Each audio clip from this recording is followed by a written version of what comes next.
On May 14th, Cover Corp, the company behind VTuber brand Hololive, suddenly announced that their large-scale metaverse project, Holoearth, would end service in June, quoting a catastrophic loss of 3.2 billion yen. And as a huge Hololive fan, my first reaction was, wait, it released? Okay, but what exactly is Holoearth? Well, it was a very ambitious metaverse sandbox MMO game-like social simulator that tried to simultaneously be VR chat, Minecraft, and a concert simulator. Are you confused? Good, that was the point. Despite the clusterfuck it turned into, Holoearth really did start as a very promising project with a lot of hype behind it. The hype began in 2021, after Hololive had blown up during COVID, and Cover Corp released the very first revelation teaser of the project. A 30-second 2D animated trailer of Hololive's biggest talents, alongside a theme song sang by Mori Calliope, Hololive EN's biggest artist by a long shot. It was simply a project titled Hololive Alternative, with no explanation or footage to what it was actually going to be. Some thought it would be an anime, a gacha game. Me personally, this shot of Sora gave massive SAO vibes, especially with the final catchphrase, "Hello Alternative World." A few months later, we got the full 1.5-minute trailer with many more characters featured, but still zero explanation as to what Hololive Alternative actually was. Because of the quality of the animation and the scale and possibilities of what was shown, like a billion different settings with the idea of alternate worlds, hype was at an all-time peak with up to 12 million views today. It was only in October, half a year later, where Cover Corp would finally reveal what Hololive Alternative actually was. Holoearth, a metaverse with a sandbox game, a communication lobby to talk to other Hololive fans, and completely customizable avatars. They explicitly said that they wanted to integrate all their sub-projects into this one big metaverse service for fans to enjoy, with only PC release first and 1 to 2 years of total development time. There are multiple red flags here that would go horribly wrong, but I will leave that for you to guess for now. But one crucial point here is, this was all on Hololive Earth's website.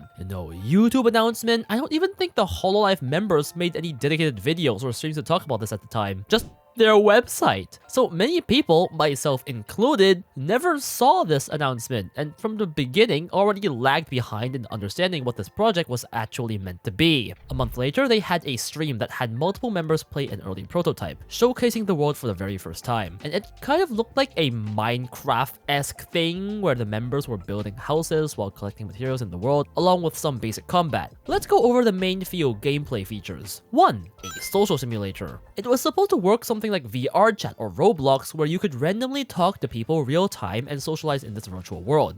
2. A life/market simulator. You had a completely customizable avatar alongside a bunch of costumes, clothes, and props to purchase or wear. But there was also a marketplace feature, kind of like Roblox, where creators could actually custom design anything and sell them, making premium coins that could be converted into real money. Cover takes a cut, and these merch microtransactions and marketplace was supposed to be the main place where Cover makes their money.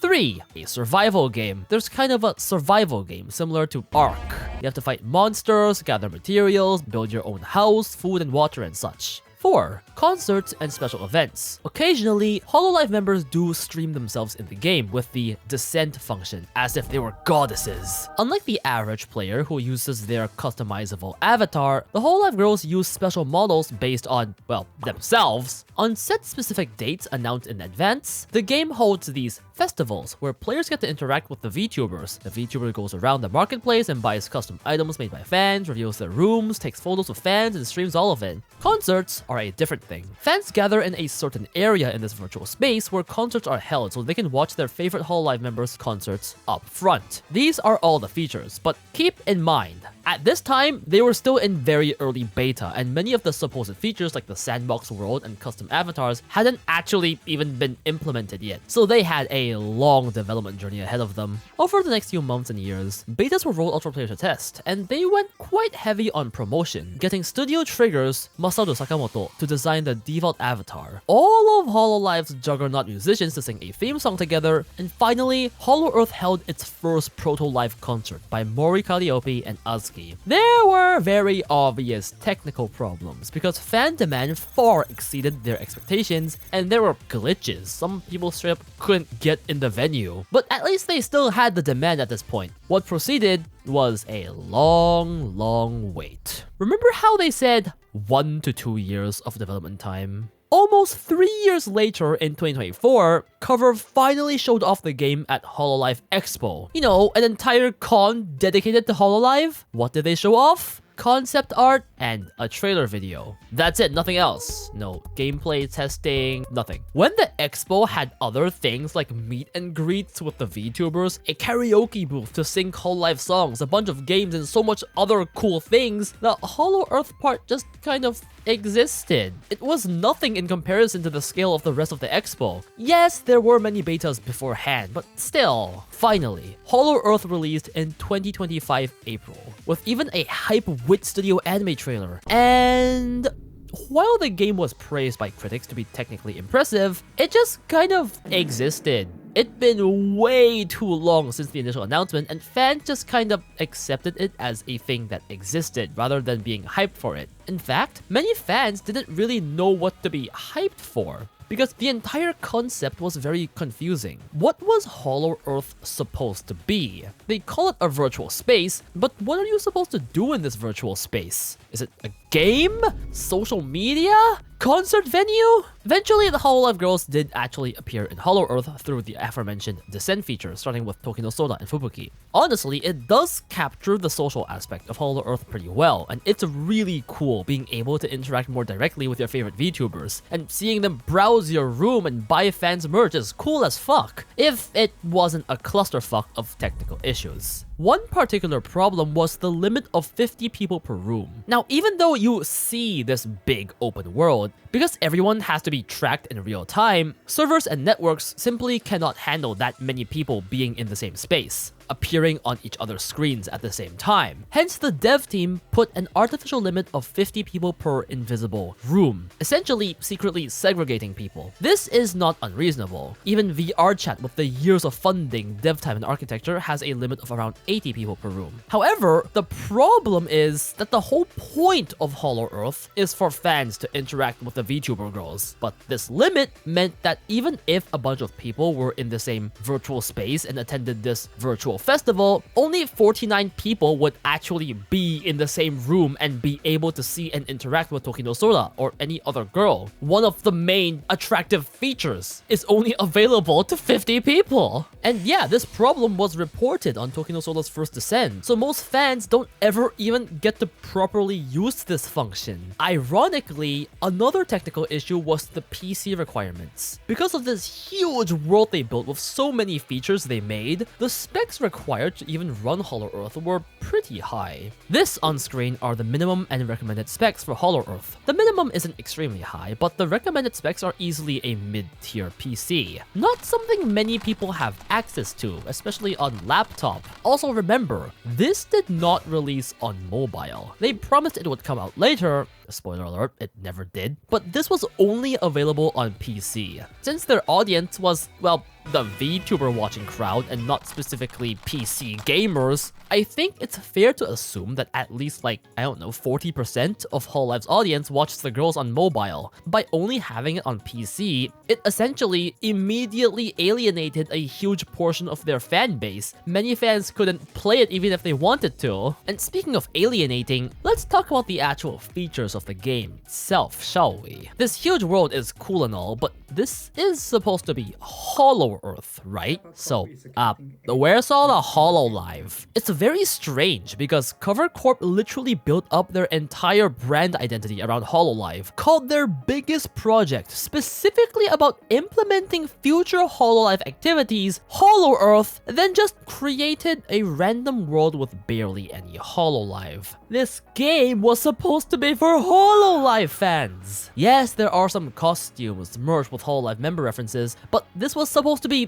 the Hololive world. The world is instead just full of NPCs in the normal fantasy world. What about, I don't know, specific rooms for fans of specific members, events about members, just I don't know, I feel like there was so much in the world they could have done to implement Hololive to appease Hololive fans and just didn't, which kind of goes against the entire purpose of making a Hololive world in the first place. Like, people playing this game are going to be Hololive fans. They will be inherently looking for Hololive stuff. Building this technically impressive but random-ass world, it almost feels like they're targeting the wrong audience. And speaking of the audience, then we also have the concert viewing feature. Essentially, at certain set times, for a price to purchase the ticket, as you would purchase a normal concert ticket, you could watch some of the Hololive girls' concerts in Holoearth. As in this virtual world, you could view the VTuber doing the concert from any angle in the audience. The main problem was that while cool in concept,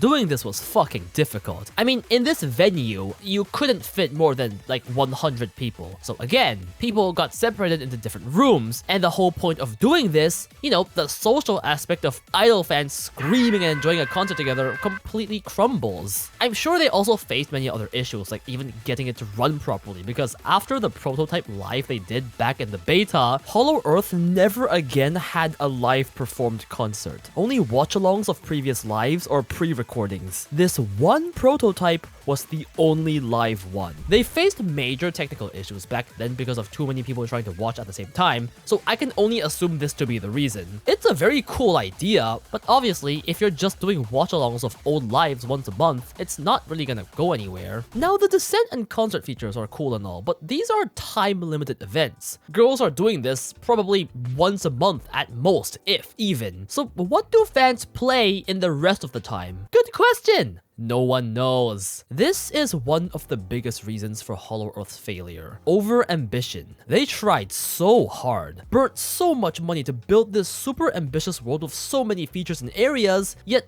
in these many years, nobody stopped to think about what their goal actually was. Like, what were fans supposed to do in this space? The survival and open world game mechanics were shallow compared to, say, Ark.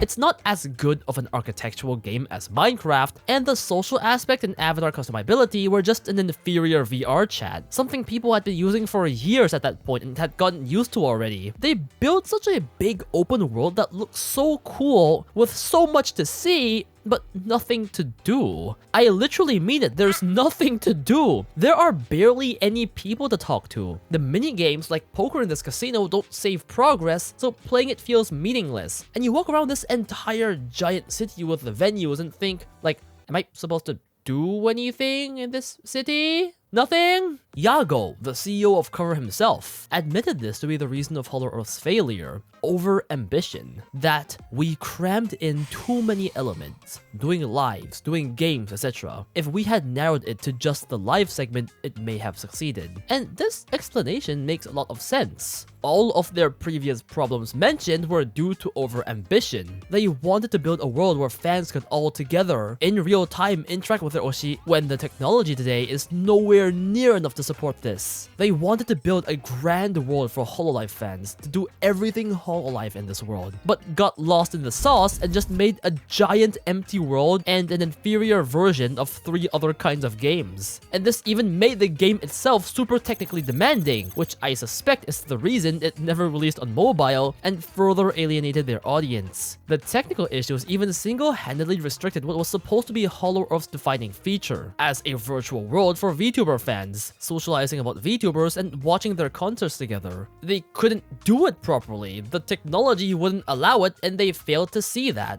Yeah, they were cooking with the idea, it would have been super cool, but it just was not feasible. In the end, just 2 weeks ago, on May 14, 2026, Cover announced the shutdown of Holoearth to be on June 28th with a loss of 3.2 billion yen. Selling of microtransactions ceased immediately, refund applications were offered, and as a consequence, Yago, alongside the CTO and other directors, agreed to take a pay cut to take responsibility. Yago himself admitted that this project's over-ambition had also caused talents to be overworked, as they had to deal with their regular streaming stuff alongside whatever new Holoearth stuff they were given. And with not enough time to plunge content into Holoearth, it led to its failure. He also admitted that he should have personally led such an important project for the company. What I think is very interesting is that Yago sees this more as a project failure, something Cover failed to do well, rather than the failure of the metaverse market, claiming that games like VRChat and Roblox have been seeing record numbers. On the other hand, we've seen Meta's catastrophic $80 billion metaverse failure, so maybe the idea was simpler than all these companies had imagined. At the end of the day, maybe people aren't looking for some groundbreaking SAO new world level of shit, but just an easy and comfortable space to socialize and play shit after work or school. Maybe it really was that simple when Cover, just like Meta, overshot whatever they were going for. With the upcoming game Hololive Dreams, it does seem like they're going for the much safer gacha game option that people have literally been asking them to do for years. It greatly involves the Hololive girls and the scope doesn't seem too crazy, so I can only hope they've learned from this expensive lesson and Hololive Dream succeeds. Hey look, what can I say? I'm a Hololive fan too, I want to see them succeed. Special thanks to Vicente Bugani and all my other patrons and members for supporting the channel. Check out my content on Patreon, my Twitch too because I stream sometimes, and follow me on Twitter for updates. Thanks for watching, bye bye!